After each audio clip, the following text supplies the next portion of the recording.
বৃষ্টির দিনে আমি আমার ঘরবাড়ি প্লাস আমার ছোট্ট ছাদ বাগানটা যেভাবে নিট অ্যান্ড ক্লিন রাখি সেটাই নিয়ে কিন্তু আজকের ভিডিও।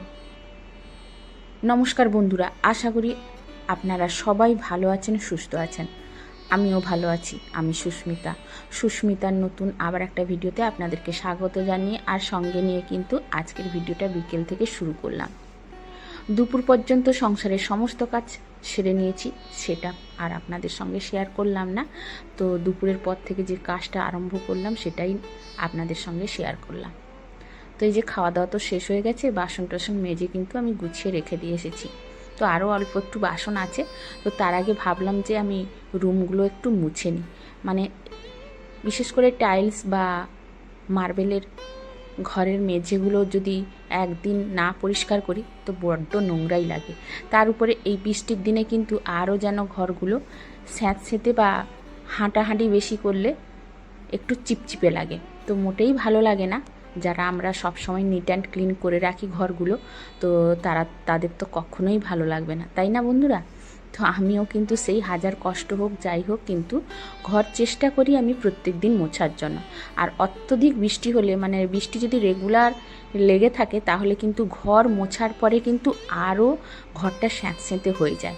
তো আজকে রোদ তো বেরোয়নি, তো মেঘলা হয়ে আছে, কিন্তু ঘরটা ভালো লাগছে না বলে ভাবলাম যে একটু মুছেই নিই।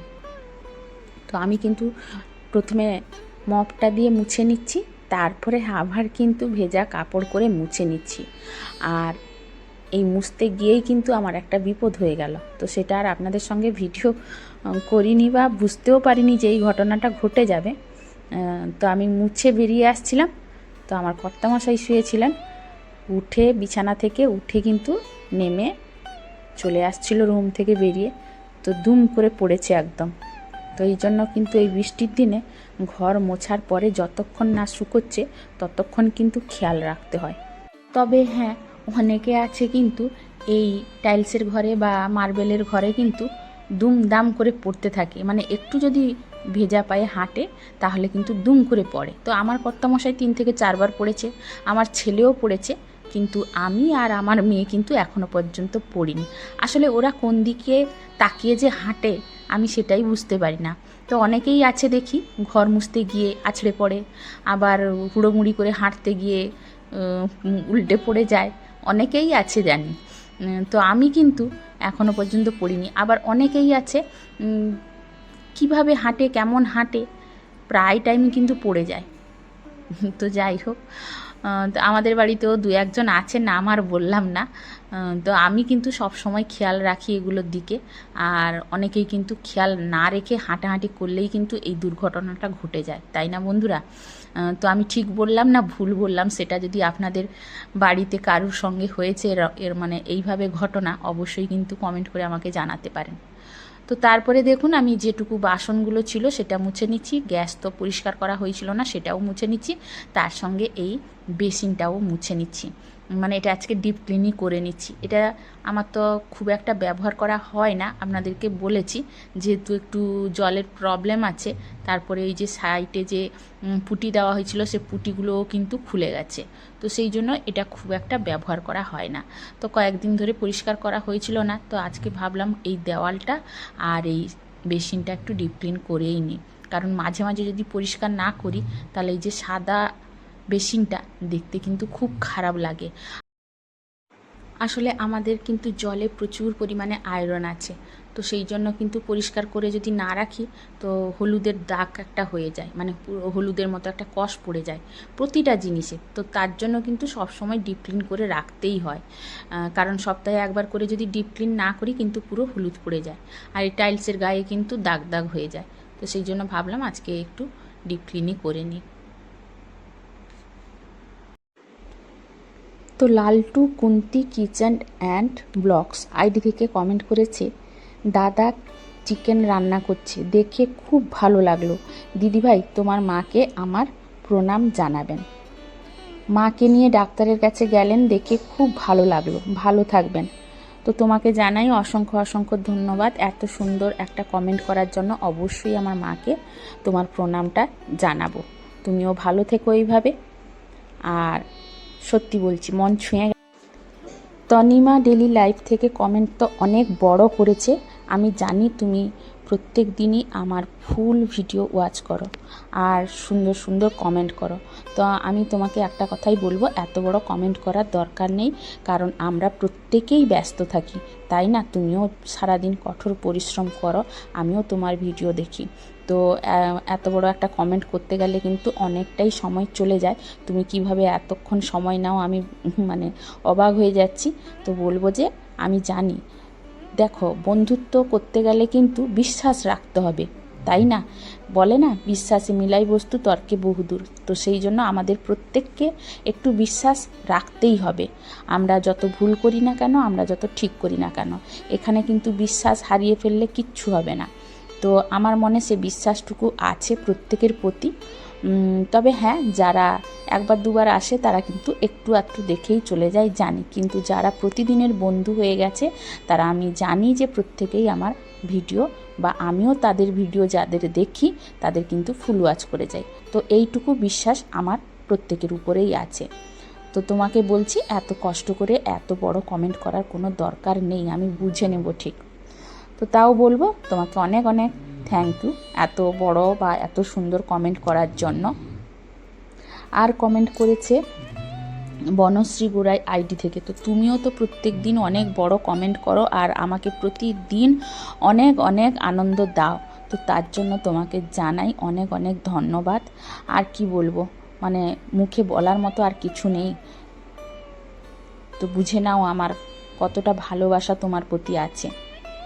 তো কমেন্টগুলো পড়তে পড়তে কিন্তু আমার অনেক কাজ হয়ে গেল। তার সঙ্গে আমি কিন্তু মায়ের বাড়ির গাছের কাঁঠালও খেয়ে নিলাম। কত বড় বড় কোলা, নিশ্চয়ই দেখে বুঝতে পেরেছ। তো খেয়ে নিয়ে কিন্তু চলে এলাম ছাদে। আর এই যে মেঘলা ওয়েদার হয়ে আছে, তো এটা কিন্তু আমি সন্ধ্যের আগে ছাদটা একটু পরিষ্কার করতে এসেছি। তো কন্টিনিউ আমাদের এদিকে কিন্তু 7 থেকে 8 দিন বৃষ্টি লেগেই ছিল। তো 2 দিন হলো বৃষ্টি একটু কমেছে, তবে রোদ এখনও ঠিক মতো আসছে না। তো তাই ভাবলাম যে আজকে একটু ছাদ বাগানটা পরিষ্কার করি। মানে এতটাই নোংরা হয়ে পড়ে আছে, একার পক্ষে সম্ভব হচ্ছে না ছাদটা পরিষ্কার করতে। তো আমার যে হাউস হেল্পারটা ছিল তাকে ডেকে ডেকে আমার মুখ ব্যথা হয়ে গেল, আসবে বলে কিন্তু এখনও এলো না। তাই ভাবছি আমি আস্তে আস্তে করে নিজেকেই একটু একটু করে ছাদটাকে পরিষ্কার করে নিতে হবে। তাই জন্য কিন্তু একটু লেগে পড়লাম, কারণ আমার এত বড় ছাদ বাগান আমি কিন্তু একা হাতে একদিনে পুরোটা পরিষ্কার করতে পারবো না, কারণ সংসারের কাজও তো থাকে আর অন্যান্য কাজও থাকে। ছাদ বাগানে সময় দিতে গেলে কিন্তু 2 দিন 3 দিন কন্টিনিউ লেগে থাকতে হবে। তো সেটা তো সম্ভব নয় আমার পক্ষে। তাই ভেবেছি যে আমি যতটুকু যেদিন সময় পারবো এই ছাদ বাগানে এসে কিন্তু পরিষ্কার করব। আসলে কিছু কিছু ভারী টব আছে মাটি ভর্তি একদম, আর গাছও অনেকটা আছে। তো সেগুলো কিন্তু একা তুলে পরিষ্কার করা সম্ভব হচ্ছে না। তাই কর্তামশাইকে বলেছি একটা লোক ঠিক করে দিতে। ওই লোককে ধরেই কিন্তু আমাকে ছাদটা একটু পরিষ্কার করে নিতে হবে, কারণ ছাদটাও পরিষ্কার রাখা খুব জরুরি। কারণ ছাদ নষ্ট হয়ে গেলে কিন্তু অনেক বড়ই ক্ষতি হয়ে যাবে, তাই না? আমি তো শখের বসে ছাদ বাগানটা করেছি, তো সেটাকেও লক্ষ্য রাখতে হবে যাতে ছাদটা আমার গাছের জন্য নষ্ট না হয়ে যায়। তো এই যে কদিন বৃষ্টি হচ্ছিল বলে পুরোটাই জঙ্গল হয়ে গেছে, আর কোথা থেকে যে এত ঘাস হয় আমি বুঝতেও পারি না এই ছাদ বাগানে। তো আজকে যতটুকু পারলাম কিন্তু ছাদটাকে ডিপ ক্লিন করে নিলাম। আর এই যে দেখুন, এটা একটা কামিনী ফুলের গাছ, এটা কিন্তু লতানো গাছ, কালারটা খুব মিষ্টি কালার একটা। তো এই যে দেখুন, আমি বাইয়ে দেওয়ার জন্য কিন্তু আমি কোনো কিছু করতে পারছি না, কাউকে একজন হাতে না পেলে কিন্তু একার পক্ষে সম্ভব হচ্ছে না। তো দেখি কি করতে পারি। তো এদিকে কমেন্ট করেছে পিডি ফ্যামিলি ব্লগ থেকে, তোমার কথাগুলো সত্যি দিদিভাই। হ্যাঁ গো, আসলে আমরা যারা সংসারকে ভালোবাসি বা সংসারটাকে নিজের বলে মনে করি না, তারা কিন্তু অনেক কষ্ট, অনেক আঘাত সহ্য করে থাকি, তাই না? আসলে আমরাও যে বলবো না যে 16 আনা আমরাও খাঁটি, আমরাও কখনো কখনো ভুল হয়ে যায়। তাও মাঝে মধ্যে কিন্তু খারাপ লাগে, কারণ মেয়েরা কিন্তু যখন বাপের বাড়ি থেকে আসে কিন্তু অনেক আশা, অনেক স্বপ্ন নিয়ে একটা শ্বশুর বাড়িতে আসে। তো সেখানে ছোট ছোট যদি আঘাত পাই তো মনটা একটু খারাপ হয়ে যায়। তো আমার অ্যালোভেরা গাছটা এত সুন্দর হয়েছে, সেটা ভাবলাম আপনাদের সঙ্গে একটু শেয়ার করি। তো তারপরে ছাদটাকে একটু ঝাঁটিয়ে পরিষ্কার করে নিচ্ছি, কারণ কয়েকদিন বৃষ্টির জন্য প্রচণ্ড পাতা পড়ে নিচে কিন্তু পুরোটাই জমে গেছে। তো সেইগুলোকে একটু ভালো করে পরিষ্কার করতে হচ্ছে, আর এগুলো করতে কিন্তু অনেকটা সময় লাগে। তো আজকে যতটুকু পারলাম করে নিলাম পরিষ্কার, তার সঙ্গে একটু ডালপালাও ছেঁটে দিলাম, তা না হলে কিন্তু যাতায়াতের অসুবিধে হচ্ছে, এতটাই গাছগুলো বেড়ে গেছে। আর এই ছাদটা কিন্তু আমার অনেকটাই বড়, তো পরিষ্কার করতেও সময় লাগবে। তো ভাবলাম যে আজকে যতটুকু পারবো করব, আবার কালকে যদি সময় পাই আবার একটু এসে করব। আসলে আজকে এতটা পরিশ্রম হয়ে গেছেও, তো তারপরের দিন যে গিয়ে করব সেটাই আর পারি না, বা প্রত্যেক দিন যে ছাদে এসে একটু সময় দেব সেটাও কিন্তু এখন হচ্ছে না। মানে অন্যান্য কাজ যে কোথা থেকে চলে আসছে বুঝতে পারছি না। তো যাই হোক, এইভাবে করেই কিন্তু আমাদের প্রতিটা কাজ করতে হবে। ঘর বাড়ি ছাদ বাগান সব কিছুই দেখাশোনা করতে হবে। আর আমি তো একা হাতে এখন সব কিছু করছি, যার জন্য একটু প্রবলেম হয়ে যাচ্ছে। আর মা একটু অসুস্থ আছে, মায়েরও একটু দেখাশোনা করতে হচ্ছে, তো সেই জন্য একটু সময় লেগে যাচ্ছে। তো তারপরে কিন্তু সন্ধেবেলায় আমার মেয়ে গিয়ে কেক নিয়ে এসেছে, যেহেতু আজকে আমার বার্থডে ছিল। তো সত্যি কথা বলতে কি, আমরা গ্রামের মেয়ে, ছোটোবেলা থেকে জন্মদিন কী জিনিস জানতাম না, এখন বিয়ের পরেও জানতাম না। কারণ আমার কর্তামশাই এতটা রসিকও না যে এই যে জন্মদিন বার্থডে এগুলো সেলিব্রেশান করবে। তো যাই হোক, এখন ছেলে মেয়েরা বড় হয়েছে বলে এখন এই কেক এনে একটু কেটে সেলিব্রেশান করে। তো সেটাও একটা ছোট্ট আনন্দ আমার লাগে, কারণ এই বয়সে এসে বার্থডে বানাচ্ছি। তো যাই হোক, মেয়েকে আর মাকে কেকটা খাইয়ে দিয়ে নিজে খেয়ে সবাইকে দিয়ে চলে এলাম স্যুপ করব বলে। মা বললো একটু স্যুপ খাবে, মানে চিকেন স্যুপ। তো সেই জন্য ভাবলাম যে একটু চিকেন স্যুপ করে ফেলি। আর এটাই কিন্তু আমাদের রাতের ডিনার বন্ধুরা, একটু বেশি করে ফেললে সবাই কিন্তু খেয়ে নেবে। আর এই জিনিস খাওয়ার পরে কিন্তু আর কোনো জিনিসই খাওয়া যায় না, এটা কিন্তু হেভি খাওয়ার বলতে গেলে একটা। তো এই যে সবাই স্যুপ খেয়ে নিলাম, আর তার সঙ্গে ভিডিওটাও আজকের মতো শেষ করলাম বন্ধুরা। কেমন লাগলো ভিডিওটা অবশ্যই আপনারা কমেন্ট করে জানাবেন। তো আরও অনেকেই কিন্তু কমেন্ট করেছেন, তাদের প্রত্যেককে জানাই অসংখ্য অসংখ্য ধন্যবাদ। এইভাবে পাশে থাকবেন, এইভাবে আমাকে সাপোর্ট করবেন। আর নতুন কোনো বন্ধু যদি ভিডিওটি দেখার জন্য এসে থাকেন, তাহলে অবশ্যই একটা সাবস্ক্রাইব করে পাশে থেকে যেতে পারেন বন্ধু হয়ে। তো আজকের মতো টাটা।